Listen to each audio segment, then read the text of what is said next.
Welcome to mega TV బన్నింగ్ topic. బంగ్లాదేశ్లో అరాచకం అదుపు తప్పింది. అక్కడ మానవత్వం మంటగలుస్తుంది. చట్టం కన్నా అల్లరి మూకల ఆవేశమే రాజ్యమేలుతుంది.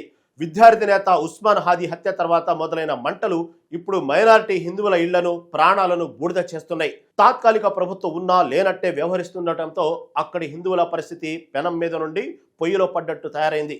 అసలు అక్కడ ఏం జరుగుతుంది? ఖోంకన్ దాస్ ప్రాణాలతో ఎలా బయటపడ్డాడు? తెలుసుకోవాలంటే లెట్స్ వాచ్ దిస్.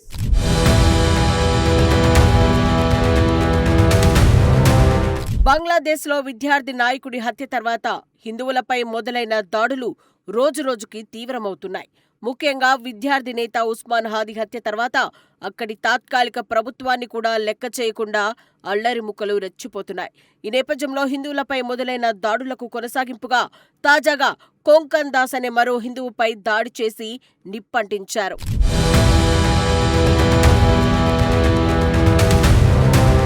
బంగ్లాదేశ్లోని షరియత్పూర్ జిల్లాలో ఒక సామాన్య మెడికల్ షాప్ యజమాని ఖోంకన్ దాస్.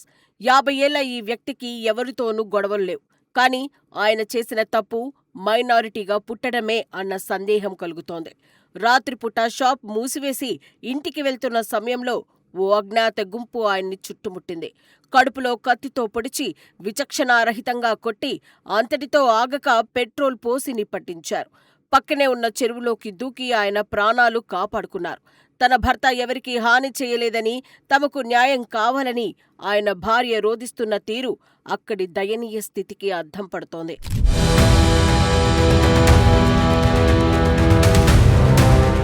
ఇది ఏదో ఒక ప్రాంతానికో ఒక వ్యక్తికో పరిమితమైన దాడి కాదు.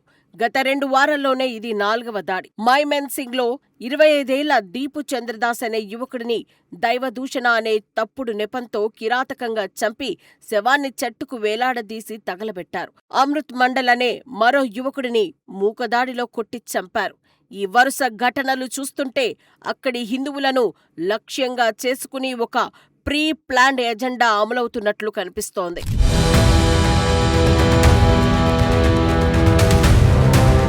బంగ్లాదేశ్లో ఉద్రిక్తతలు చల్లారడం లేదు. విద్యార్థి నేత ఉస్మాన్ హాదీ హత్య తర్వాత చెలరేగిన అగ్నికిల్లలు ఇప్పుడు సాధారణ పౌరుల ప్రాణాలను బలి తీసుకుంటున్నాయి. గతంలో జరిగిన అల్లర్ల కంటే ఇవి అత్యంత భయానకరంగా మారాయి.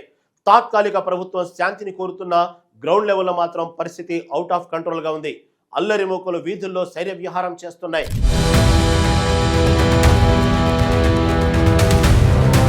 ఖోంకన్ దాస్ అనే హిందూ వ్యక్తిపై జరిగిన దాడి ఇప్పుడు ప్రపంచవ్యాప్తంగా చర్చనీయాంశమైంది. కేవలం మైనారిటీ వర్గానికి చెందినవాడనే కారణంతో అతడిని చుట్టుముట్టి కనికరం లేకుండా దాడి చేసి నిప్పంటించడం చూస్తుంటే అక్కడ లా అండ్ ఆర్డర్ పూర్తిగా కనుమరుగైందని అర్థమవుతోంది. శాంతి ప్రకటనలు కేవలం కాగితాలకే పరిమితమవుతున్నాయి. బాధితులు తమ ఇళ్లను వదిలి ప్రాణరక్షణ కోసం అడవుల్లోకి, సరిహద్దుల వైపు పరుగులు తీస్తున్నారు. ఉస్మాన్ హాదీ హత్యతో మొదలైన ఈ గొడవలు రాజకీయ రంగు పులుముకుని మైనారిటీల అణిచివేతకు దారితీశాయి. దేవాలయాల ధ్వంసం, ఆస్తుల లూటీ మాత్రమే కాకుండా ఖోంకన్ దాస్ లాంటి సామాన్య ప్రజలపై ప్రాణాంతక దాడులు పెరగటం తీవ్ర ఆందోళన కలిగిస్తోంది. మహమ్మద్ యూనస్ నేతృత్వంలోని తాత్కాలిక ప్రభుత్వం శాంతి భద్రతలను కాపాడటంలో పూర్తిగా విఫలమైందనే విమర్శలు వెల్లువెత్తుతున్నాయి. బంగ్లాదేశ్లో మానవ హక్కుల ఉల్లంఘన జరుగుతున్నా అంతర్జాతీయ సంస్థలు తగిన రీతిలో స్పందించకపోవడంపై నిరసనలు వ్యక్తమవుతున్నాయి. ప్రాణభయంతో వేలాది మంది హిందువులు సరిహద్దు రాష్ట్రాలైన పశ్చిమ బెంగాల్, త్రిపుర వైపు రావటానికి ప్రయత్నిస్తున్నారు. ఇది మరో మానవీయ సంక్షోభానికి దారితీసేలా ఉంది.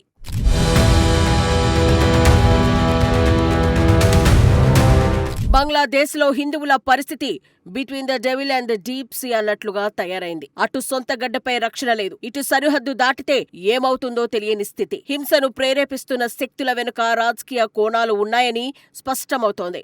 మైనారిటీల రక్షణ కోసం గొంతు ఎత్తాల్సిన బాధ్యత ఇప్పుడు ప్రపంచ దేశాలపై ఉంది. న్యాయం జరగడంలో ఆలస్యమైతే ఒక జాతి మనుగడకే ముప్పు వాటిల్లే ప్రమాదం ఉంది.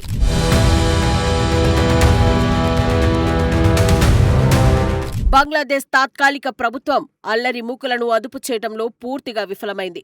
నేరగాళ్లపై చర్యలు తీసుకోవడంలో జాప్యం జరుగుతోంది. బహిష్కృత ప్రధాని షేక్ హసీనా ఈ అంశంపై ఘాటుగా స్పందించారు.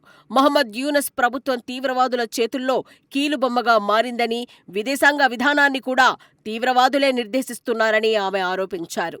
మైనారిటీలకు రక్షణ కల్పించలేని ప్రభుత్వం ఎందుకు అన్న ప్రశ్న ఇప్పుడు ప్రపంచవ్యాప్తంగా వినిపిస్తోంది.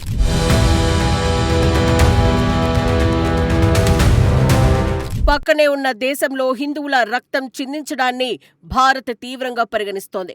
ఇప్పటికే దౌత్యపరమైన నిరసనలు వ్యక్తం చేసింది.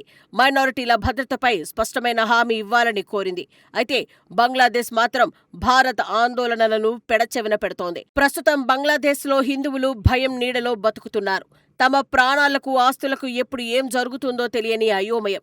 అంతర్జాతీయ మానవ హక్కుల సంస్థలు సైతం ఈ దాడులపై ఇంకా గట్టిగా స్పందించకపోవడం విచారకరం. మౌనం అంటే అంగీకారమే అన్నట్లుగా అల్లరి మూకలు రెచ్చిపోతున్నాయి. ప్రభుత్వం తక్షణమే మేల్కొని శాంతి భద్రతలను కాపాడకపోతే అక్కడ ప్రజాస్వామ్యం అనేది ఒక కలగానే మిగిలిపోతోంది.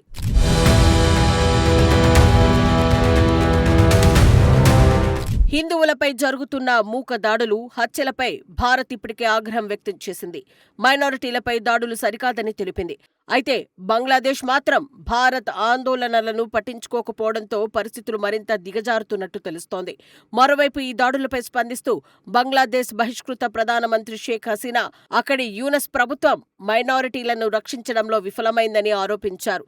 తీవ్రవాదులు విదేశాంగ విధానాన్ని నిర్దేశించడానికి అనుమతిస్తున్నారని విమర్శించారు.